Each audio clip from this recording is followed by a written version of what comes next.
Hello guys, अभ्यास कसं काय चाललाय? जसं काय मी सांगितलं की परीक्षा तुमची चालू आहे पण झोप मला लागेल नाही. सो एक मॅग्नेटिक मटेरियल्स पुढचा टॉपिक आहे. आपण मॅग्नेटिक फील्ड इलेक्ट्रिक करंट आधी बघितलं, त्यातले इम्पॉर्टंट डेरिवेशन केले. आता ह्यात इम्पॉर्टंट डेरिवेशन हेच आहे, बाकी सगळ्या डेफिनेशन आहेत. मॅग्नेटायझेशन, डिफरन्स, हे ते वगैरे वगैरे, न्यूमेरिकल 2 सगळं ते एक थिरीची व्हिडिओ वेगळी बनवेन. ते माझ्यामध्ये फक्त स्क्रीन शेअर वगैरे करीन, लिहित बसायला एवढा टाइम जाणार नाही आपला. आता हे जे आहेत यामध्ये एकच डेरिवेशन आहे, एवढं खतरनाक डेरिवेशन आहे. व्यवस्थित बघायचं. सिम्पली तुम्हाला प्रश्न काय विचारतो या गोष्टीवरती, obtain an expression for orbital magnetic momentum. Orbital magnetic momentum काढायचं म्हणजे M of an electron revolving around the nucleus. Electron फिरतोय त्याच्या भोवती. आता इलेक्ट्रॉन फिरतोय म्हणजे करंट जनरेट होते. करंट जनरेट म्हणजे मॅग्नेटिक फील्ड अँड समथिंग काहीतरी होणार आहे. आता तुम्हाला बोहर मॅग्नेटिओन किंवा असं पण काहीतरी विचारलं जाऊ शकतं, तर बिंदास्त डोळे बंद करून पहिल्यांदा फिगर समजून घ्या. आपली पहिली स्टेप. आता इलेक्ट्रॉन फिरतोय. इलेक्ट्रॉन कसं फिरतोय? क्लॉकवाईज. तर करंट याच्या अपोजिट जनरेट होतो, अँटी क्लॉकवाईज.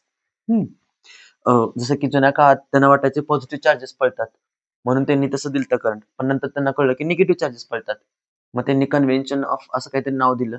आणि तेव्हा काही इन्सायक्लोपीडिया नव्हते, तेव्हा सॉरी हे नव्हतं, विकिपीडिया नव्हतं, तेव्हा असं चेंज करता येत नव्हतं, म्हणून त्यांनी असंच ठेवलं. मग लक्षात ठेवायचं, इकडून करंट वाहतो तर त्याच्या अपोजिट डिरेक्शन करंट, सॉरी त्याच्या इलेक्ट्रॉन आणि करंट दोघं अपोजिट असलं एवढं लक्षात ठेवा.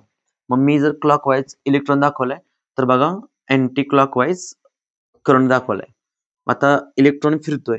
इलेक्ट्रॉन जो फिरतोय तो काहीतरी रेडियस सर्कल तयार करतोय, त्याची रेडियस आर.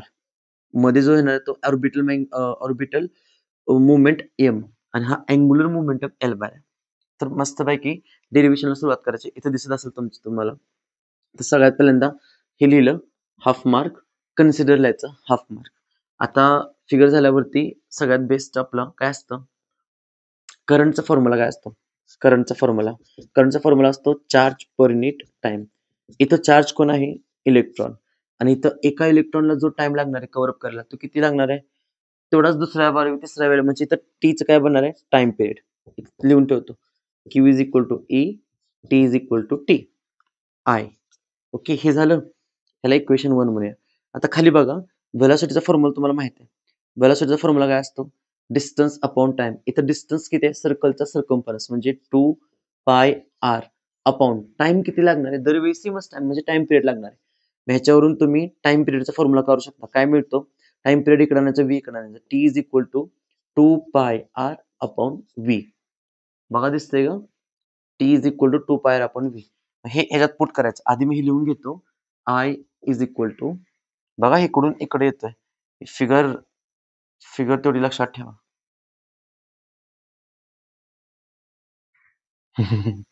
जागेची कमतरता आहे त्यामुळं फिगर लक्षात ठेवा. इथून आता कंटिन्यू तिकडे करायचं आहे. ई अपॉन टीच्या ऐवजी थोडी मी ही व्हॅल्यू पुट करतो. किती आहे? 2 पाय आर अपॉन व्ही आहे, म्हणजे खाली व्ही आहे, हे आता वरती जाईल, म्हणजे आपल्याला काय मिळेल? हे I as it is, E as it is, खाली काय राहतंय? 2 पाय आर, 2 पाय आर, आणि खालचा व्ही वरती गेला, व्ही. Equation number 1. तर हे इक्वेशन नंबर 2. इथपर्यंत क्लिअर आहे? सेकंड स्टेप मध्ये काय करायचं? ई आर आय हे तिघांचा संबंध आपल्याला आता ह्याच्याकडे यायचं. हे काय आहे? ऑर्बिटल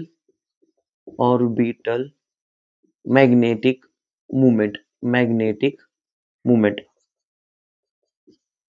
आणि हा किती असतो? M L is equal to, हा काय असतो? तर तुमचा करंट इंटू एरिया असतो. Current into area. आता हिअर एरिया काय असणार आहे सर्कलचा? Pi r square. आणि आय ची व्हॅल्यू तुम्हाला माहितच आहे, म्हणायचं फ्रॉम टू. चला टाकूया. कसा मिळणार आपल्याला? आपला एम एल कसा मिळणार बघा बरं. M L is equal to, करंटची व्हॅल्यू काय आहे? ई व्ही अपॉन 2 पाय आर. आणि एरियाची व्हॅल्यू काय आहे? एरियाची value pi r square.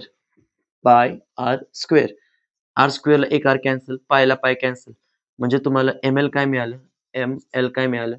E V आणि यातला राहिलेला एक आर डिवायडेड बाय खाली ट्वाइस. हे मिळालं आपल्याला ऑर्बिटल मॅग्नेटिक मुवमेंट. याला इक्वेशन द्यायचं किती? 3.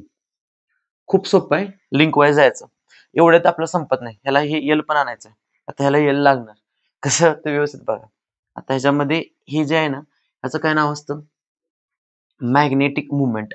काय असतो? Magnetic momentum. आता मोमेंटमचा फॉर्म्युला काय असतो? तर मोमेंटमचा फॉर्म्युला असतो MVR. काय असतो? MVR. आता हे कसं आणायचं ह्याच्यामध्ये? तर बघा, ML इज इक्वल टू काय आहे आपला? E/2. पुढे घेतलं. इथं काय राहिलं? VR. तर मी काय केलं? इथं मल्टिप्लाय केलं m न आणि डिवाइड केलं m न. m ला m कॅन्सल जाऊन 30 टर्म मिळतात. बट इथं MVR मला मिळालं, जे की काय असतं? Angular momentum. काय असतं? Angular momentum. MVR काय असतं? Angular momentum. मला ते इथं मिळालं. मग आपल्याला काय मिळालं? E/2 m. आणि हे MVR काय मिळालं? आपला एल वेक्टर. काय मिळालं? आपलं orbital magnetic movement in terms of angular momentum. ह्याला नाव द्यायचं इक्वेशन 4. तुम्ही म्हणा आता इथं तर झालं असेल. नाही, खूपच खूपच किचकट आहे हे. इथपर्यंत क्लिअर आहे? आता तुम्ही स्ट्रक्चर ऑफ ॲटम शिकलाय बघा. तर म्हणायचं बाय सेकंड पॉस्ट्युलेट ऑफ बोहर. कारण तुम्हाला बोहर्स मॅग्नेटो काढायचं ना. बोहर्स सेकंड पॉस्ट्युलेट काय सांगतं? एल म्हणजेच काय आपला MVR हा इंटिग्रल मल्टिपल असतो काय? NH/2π. म्हणजे थोडक्यात एलची व्हॅल्यू तुम्ही काय पुट करणार आहे? NH/2π. Now equation 4 will be. कसं इक्वेशन 4 होणार? हे आता फक्त हा भाग कन्सिडर करा. बघा, ML is equal to E/2m. E/2m आणि L च्या ऐवजी काय येणार आपल्याला? NH/2π. 2π असं. म्हणजेच काय मिळालं बघा? ML ENH. N पुढे घेतो मी. NEH 2 2 जा 4 पाय m. That's it. ह्याला काय म्हणायचं? बोहर्स मॅग्नेटॉन. बस, खतम. एवढं आपल्याला मिळालं. आणि आता n is equal to 1 put करायचं. n is equal to 1 put केलं काय मिळतंय?